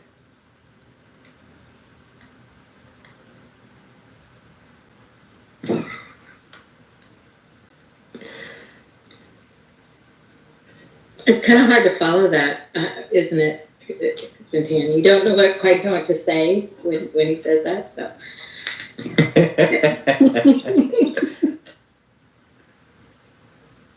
Scobo's in the building. What's up? Hey, Robert. How are you? Pretty good. I called Vitalik to his face, the guy who started Ethereum, that he was an alien. Yeah, you told us before. Oh my god, have you guys read his blog? Oh yeah. I think I'm in love with that guy. I don't know what is about him. It's I don't know. university. He's He a has- little autistic. He has some bad habits though, like of he's Who not- doesn't? Yeah, It's just like it shocked me. The way he writes is so like personable or so open. There's something so human about it. Yeah, I think I might be in love with that dude. I don't get who you're. awkward he is. Are you hold on? Are you in love with Elon or are you in love with Vitalik? We can't figure that out. Why would I be in love with Elon? I mean, you literally just said that like 20 minutes ago. I never said that. No, I said that I thought it was okay for those guys to put Elon on a pedestal because he's the most powerful man, the most influential man on earth, is what I said. I didn't say I'm in love with him. I would never want to have babies with it. That's a bad deal for the woman. No, I mean, I don't know. Maybe it's a good deal. Like you get money secured, but your children Do are you not. know what the deal is? Well, the deal is you're going to get replaced. Is the deal, you know? So Replaced. no. What do you mean I'll replaced? take Vitalik. If is it an option for me? I have to choose. Vitalik's gonna need more loyalty. Do I want Vitalik or Elon? Damn. So you're thinking about it. So. No, I take Vitalik. He. Have you guys read his blog? It's so. There's Yeah. something so. I don't know what it is. No, he was one of the smartest people I've ever met. So I understand. Yeah. I'm glad Theo started. And now he's rich. Back then he was poor, but now he's rich, right? I'm glad Theo started a fellowship, so he didn't have to waste time in uni. Yeah, he has like his interview with Lex is actually pretty good. Now, Yeah. which one would you rather go to Ibiza or Coachella with? I don't go to Well, those. yeah, I we stay don't- inside. Elon all the way. Robert, like I don't understand your obsession with Coachella. I went there 4 times. It's fun. Well, I went to Austin City Limits a couple times. I went to New Orleans Jazz Fest. I went to Birmingham's Music Festival. You know, I get around. What about Woodstock? I didn't do Woodstock. I was an old. I know people who were there, but a little. Did you just say a you little go older to than Burning me. Man? I have never been to Burning Man. I've been to the virtual Burning Man, which they say is counts, but I don't. Think What the fuck is Burning Man? What do they do? What is that? It's 70,000 people go to the middle of the desert in Nevada and set up a big fucking party. And they light something on fire even though it's super They hot? build a temple out there and keep it up for a week, and then at the end of the week they burn the temple down. Yeah. They built a It's- temple? It has It's big. It's a big thing. You should go look at the pictures from. it has so much significance that it made it to Silicon Valley series. Yeah. There's a lot of rich people go there and they make deals while they're tripping balls on something. So I'm guessing they Can don't you have air imagine conditioning like there? Elon and Jeff Bezos they're tripping balls together and then all of a sudden deals are no, maybe I'm a boring person, but I don't really play going up that much. No, that doesn't attract you. Not really, no. I would You're love like- to do that if I had like an air conditioner suit I could take with me. The space whole point one? is to get naked with everybody else. Yeah, let it all hang out. I can't do heat at all. That What? shit kills me. We've had the founders of Burning Man have dinner at our house trying to convince Miriam, and she has zero interest in going to Burning Man after many people telling her. Like the person who built the temple last year, she was in our house. So we've had the sales pitch, and she just doesn't show any. Is she interest in also Burning Man. is she also like that where she doesn't like going out? Sorry, what's that? She was interrupting. No, I'm saying, is she also like that when she doesn't like going out that much? She doesn't like sand. She doesn't like heat. She doesn't like the loud. She doesn't like Coachella kind of music, EDM kind of music. You know, when we go to a concert, like when we went to Sam Smith, I like to go for the front row. She likes to go for the back row. You know, I don't know why we are married for 22 years, but we opposites attract, I guess. Robert, how many times did you say you've been to Coachella? 4 times. Wow, that's awesome. Yeah. Did you go to this most recent one? With the mud? No. Was that the mud one when it was all muddy? Burning Man was muddy last year. Okay, that's what I was thinking. Yeah. No, I haven't done that. No, I had a photo pass to Coachella, so I got to go in front of the front row and shoot pictures of everybody. I had the first 360 video done at Coachella because I had a photo pass, so I could sneak all the equipment in. Wait, someone said that the origin of Burning Man was this guy's ex-girlfriend got a new boyfriend and he built a statue of him and lit it on fire. Is that true? If that's true, that's so interesting. Does anyone know? I'm gonna gonna go to Burning Man. I'm so interested now.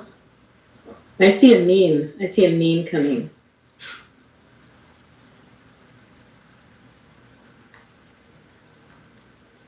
So John, if you go to Burning Man, you have to do a lot of prep work. You have to get pee jugs. You just can't pee anywhere. I mean, that's just like I'm just starting to crack the surface. Why do women dress like that when they go to Coachella? What, You guys know what I'm talking about, right? What do you mean? You guys know what Like I'm with- talking about.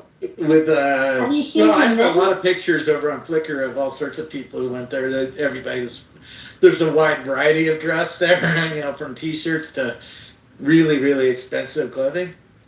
It's Hollywood, man. It's the music festival closest to the music industry, so people dress up there.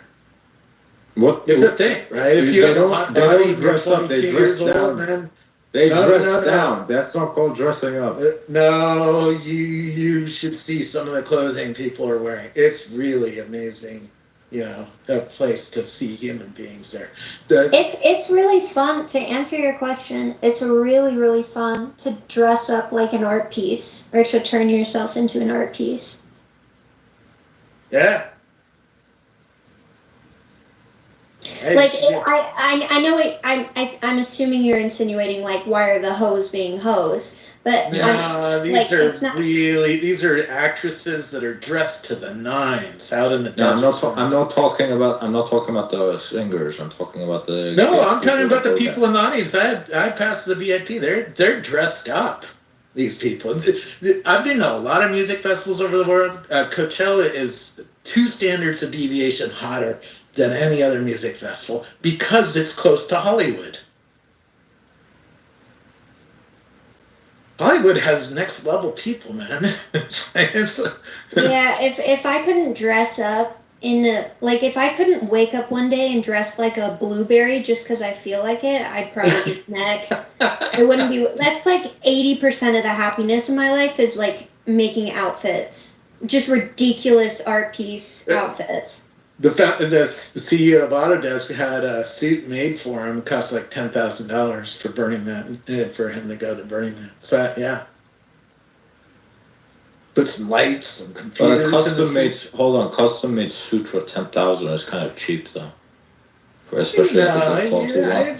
It's more than I spend on my clothing. You spend. Okay, but like I'm talking about custom made. He had lights everywhere in the suit. Yeah, but he walked that's around right. and he was glowing. Okay, hold on. That's kind of Are we talking about like a business suit, or are we talking about No, like a... Burning Man, man. Oh, Yeah, you know, alright. you gotta walk around the Oh, you're Burning talking Man about like and a... be all you're lit talking up, about man. Okay, you're talking about that type of suit. Like a costume. Yeah, you got Okay. computers in the suit and lights, like hundreds of little LED lights sewn into it. I mean, it's something. I was thinking like the business suits where like it's handcrafted and they're using like silk and you know. We're talking lights. Come on, lights and computers. Okay. We're going to Burning Man. We're not. Okay. There's no suit in Burning Man. It's basically a throwaway, right? Yeah. Well, it's a one. You use it once. When you If say you have a suit like that, you're probably using it once for a week out in the. You know, after that, I don't know that I'd wear it after that. So this is the summer solstice. So in Sweden, where I grew up, we have something called midsummer.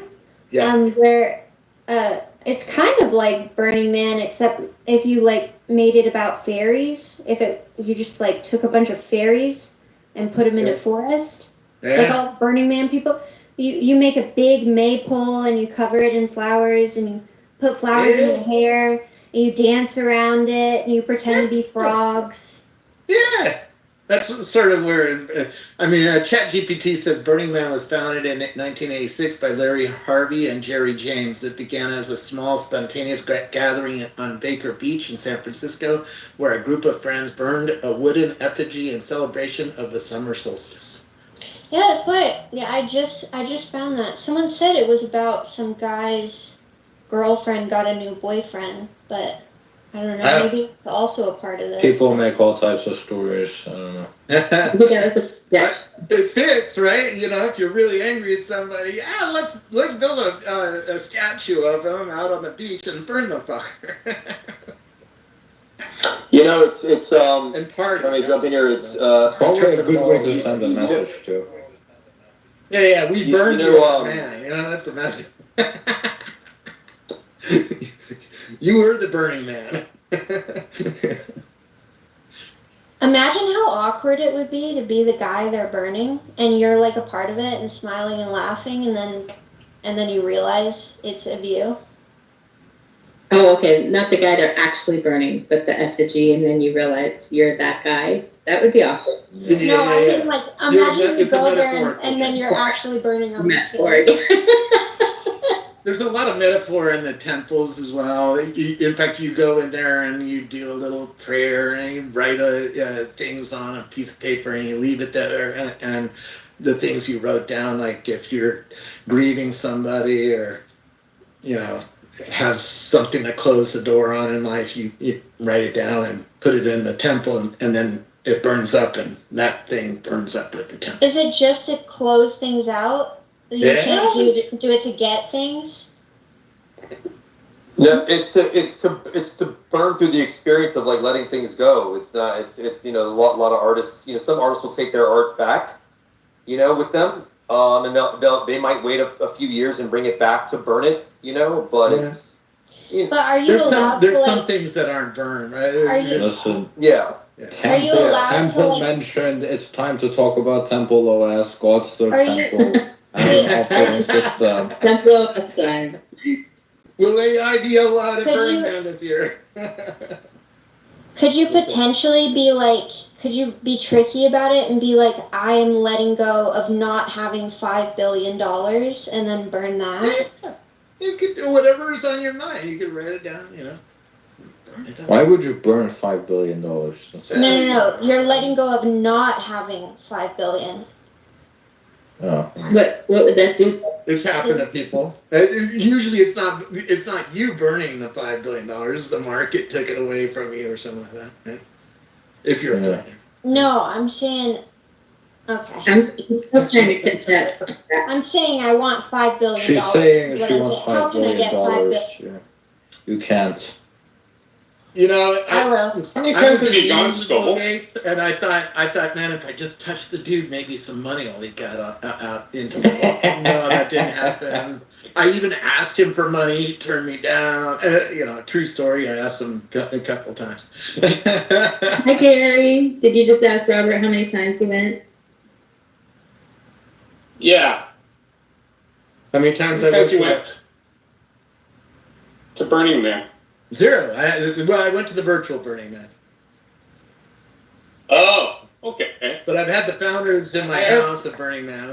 Like I think Larry Harvey was one of them that came to my house. A whole group of them. You know, I constantly meet people who claim they're broke, and then they spend like thousands of dollars on this shit, going to Burning Man or Coachella and whatever the fuck. Absolutely.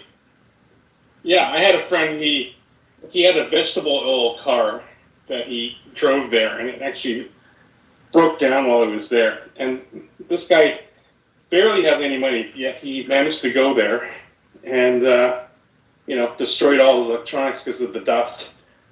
So it's just an interesting journey. He didn't have many pictures to show for it because his cameras got all fucked up. Yeah, I met this person and like they were like complaining about the price of food, right? And then like within like 2 minutes they start talking about how they spent like $800 on Coachella tickets, and then they're spending like $500 to take a flight to there, and then they spent this much on the outfits. I'm like, bro. Well, no, it wasn't a bro, it was a girl, but still, like, what do you mean, like, you're not fucking able to pay for food and water and shit? This is where your money is going. I have a family member who does this with Beyonce. She does a lot of Beyonce concerts, and she can't. She doesn't have fun. But that's what brings her joy. That's what she lives for. I don't understand this mindset at all. Well, to me, it makes no difference whether I'm like on stage. If anything, the on stage is worse. Right? Let me just sit down in my room, relax, and just listen to the music. Yeah, what a good pair of headphones. I'm not bringing you to Coachella because you sound like a killjoy. I wasn't planning on going to Coachella either. I wasn't planning to go to Coachella either way. Or any music festival, Glastonbury or. Maybe Vegas. Now the best ones. Not to talk about Vegas and think. No, I'm talking about gambling. Yeah, right, gambling. I enjoy that sometimes, but as long as I gambled away tens of millions of dollars. Gambling in my family is like, yeah, that's a bad addiction.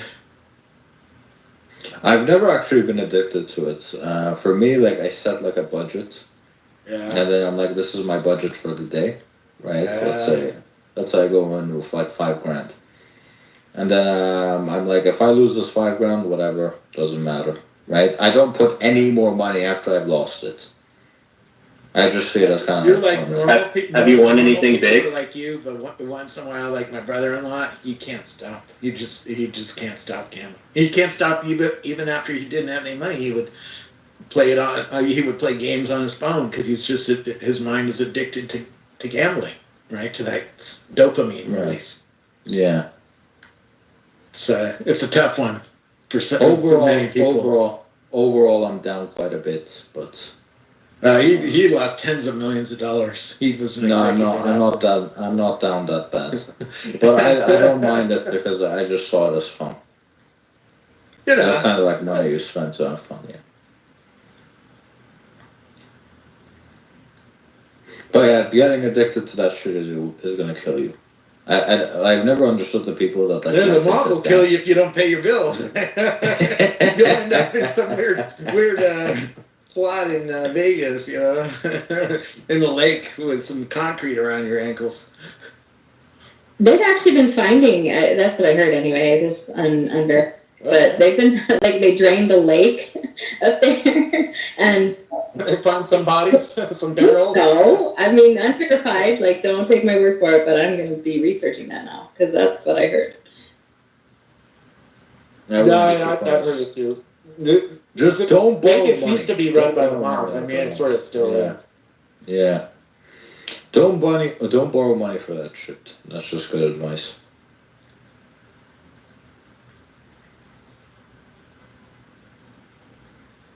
In my family, they kind of teach us to not borrow like personal debt no matter what. Like for us, like when we use our credit card, we just pay it off same day. I We used use it to like have a debit card. I used to have a teacher who used to be a Vegas dealer, and he said the only way to make money in Vegas is to fold the money over and put it back in your wallet. Yeah. It is a stupid people's tax, really. Yes, once in a while somebody gets lucky and wins millions, billions of dollars. Well, I kind Most of of see it more as That I house kind of always see it is. as like a very expensive video game. That's what I see it as. Yeah, you can limit. It's a fun night, you know. Yeah. I go in Because with a couple I've $100 already and accounted put it. I've already accounted the money, like losing all the money in my head, right? Yeah. It's So like whether I it's like lose going to a positive or show. If negative. you go to Cirque du Soleil Yeah. in Vegas, you got to pay $100 and something bucks, right? Yeah. Or the Sphere. If you go to see U2 at the Sphere, it could cost $1,000.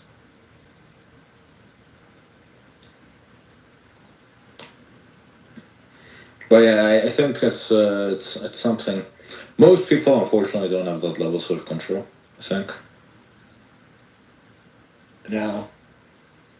Even if they stop way too late. Yeah, and once you're in, then you're making bigger and bigger bets to try to get that Yeah. back. Yeah. So you don't want to. I never do that. Raise $40 million.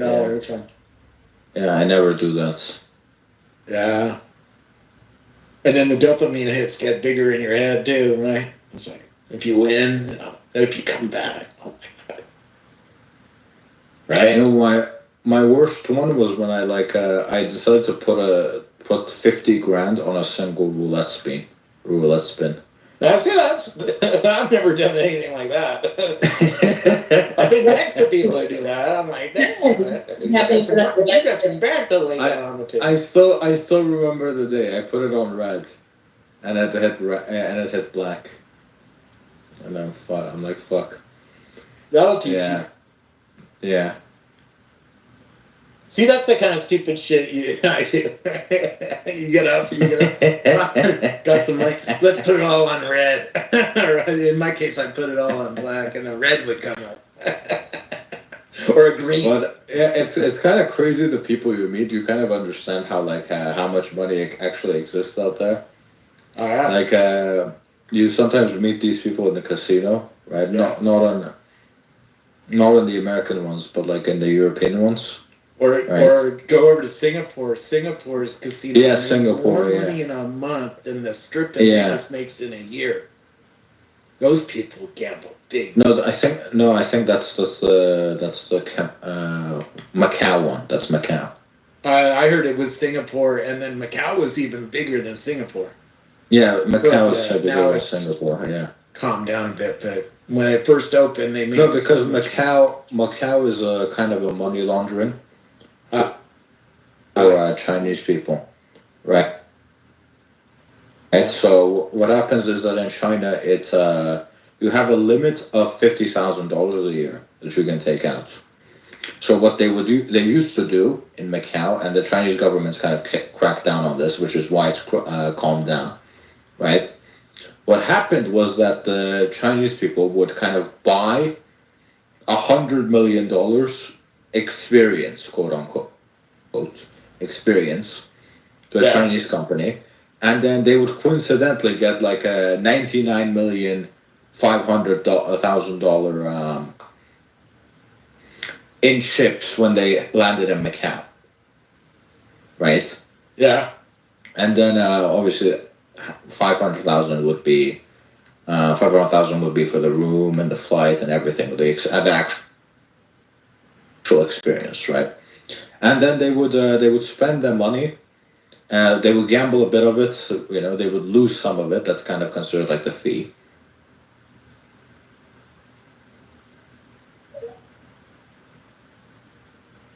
And then once you gambled it, you lose some money. Let's say you lose 3 million in total, so you're at 97 million, and then you can take that 97 million out of China. Got it. Like that.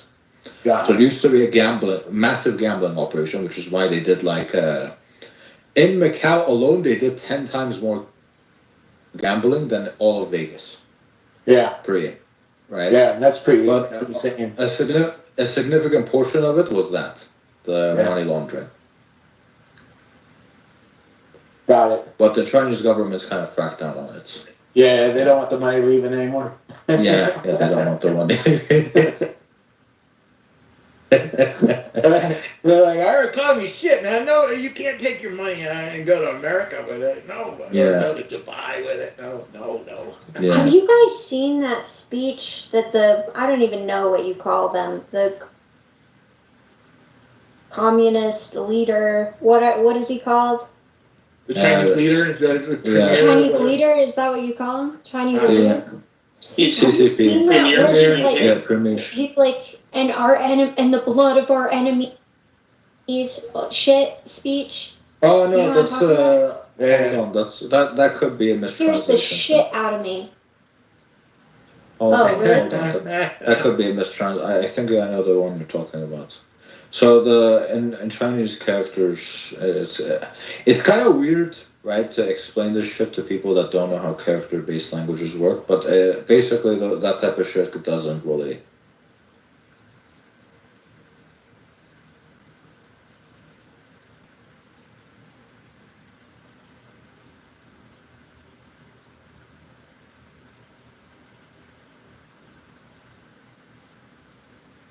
A little angry. I don't know, maybe, Well, Trump was laying down some tariffs.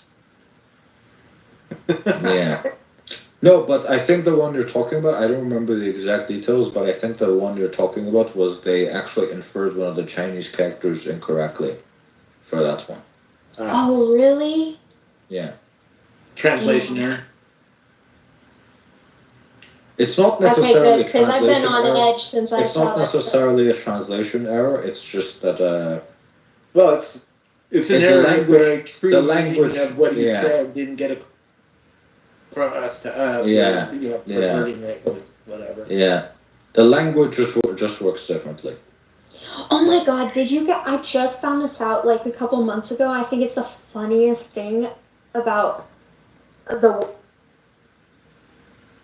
world. Did you guys know that North That's Korea? not to say you shouldn't be worried about some of the things China is doing, Yeah. but that's specific circumstance. I remember looking into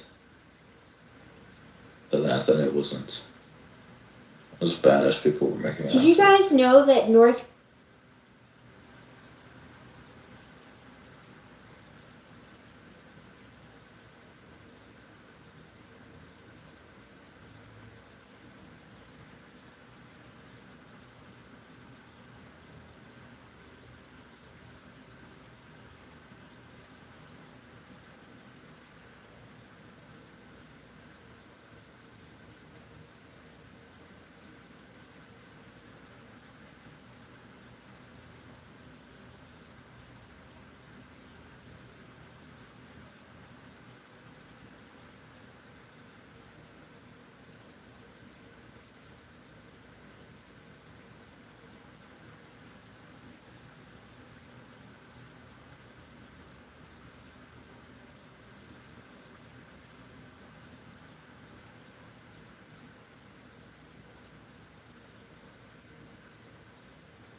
didn't know how, they didn't have a vision for how to take this new shit that these people, they invented, like, you know, wired network, right? 3Com came out of there, but networking, laser printing.